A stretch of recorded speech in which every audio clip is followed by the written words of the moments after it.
Buenas, mi nombre es Carlos Gaspri, cursante de la materia de Sociología de la Comunicación de la sección B de la Universidad Fermín Toro. Y en este video hablaremos acerca de la transformación cultural. Pero primero hablaremos de qué es la cultura. La cultura, según la RAE, es el conjunto de conocimientos, ideas, costumbres y tradiciones que caracterizan un pueblo, un grupo social, una época, entre otras. Por lo tanto, entendemos que la transformación cultural es el proceso mediante el cual una cultura evoluciona y cambia todos o algunas de sus elementos culturales. Puede ser en beneficio o en detrimento de la misma.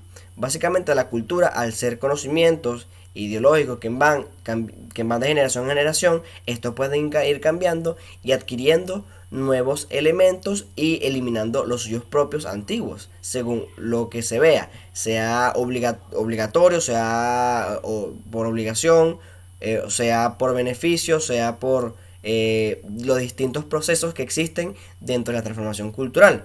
El primero de estos procesos es la endoculturación, que es la más antigua, es la primigenia forma de culturización, ya que es mediante la cual el niño o las nuevas generaciones se culturizan, adquieren los conocimientos culturales, las reglas, los conocimientos, las costumbres, por parte de las antiguas generaciones, las cuales los van evaluando y las cuales les van premiando el seguir con la cultura establecida y el castigando o no premiando el que se vayan por otras culturas o por otras manifestaciones culturales.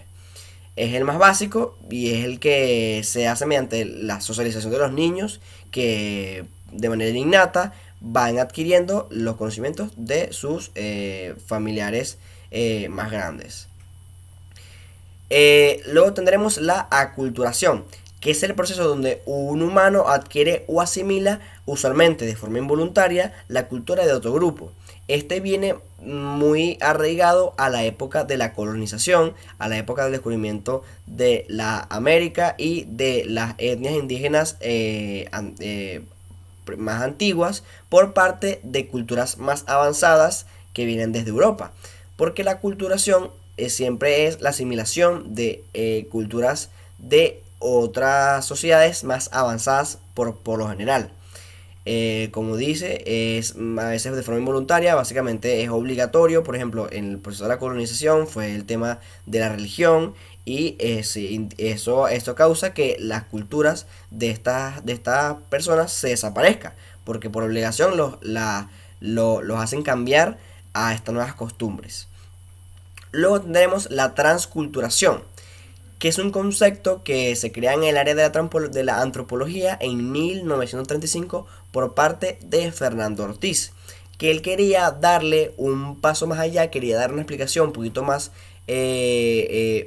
extensa al proceso de aculturación. Pero al principio la transculturación era básicamente lo mismo, era el proceso gradual mediante el cual una cultura pasa a asimilar nuevas costumbres y hace una aculturación. Pero en la actualidad la transculturación es más la unión de dos culturas distintas que crean una nueva.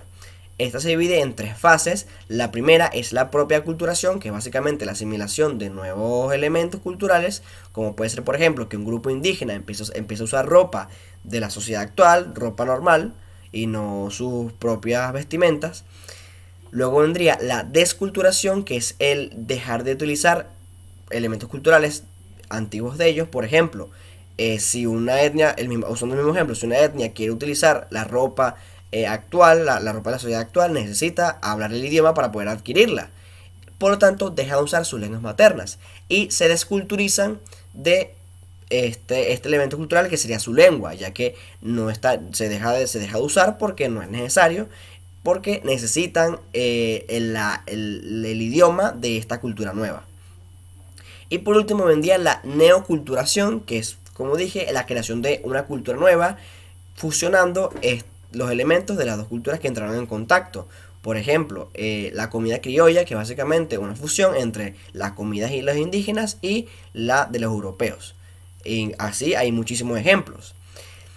Pero por último tenemos la inculturación, que es la más actual, por así decirlo, ya que nace más de la parte de la Iglesia Católica a partir del Papa Juan Pablo II, que es más como la integración de un individuo o de un grupo dentro de una cultura a otra, sin perder su cultura previa. Es decir, en este ejemplo del Papa, él lo que hacía era llevaba la religión, el catolicismo, a las etnias africanas, a las etnias indígenas, pero respetando su propia cultura, sin ningún afán de cambiarla, de suplantarla, sino solamente para que conozcan nuestra cultura o la cultura del Papa, en este caso de la religión, pero nunca desapareciendo o nunca fusionándose del todo o creando algo nuevo, sino que es solamente el contacto cultural de dos sociedades diferentes que se dan a conocer sus elementos, pero sin cambiarse y sin dejar de utilizar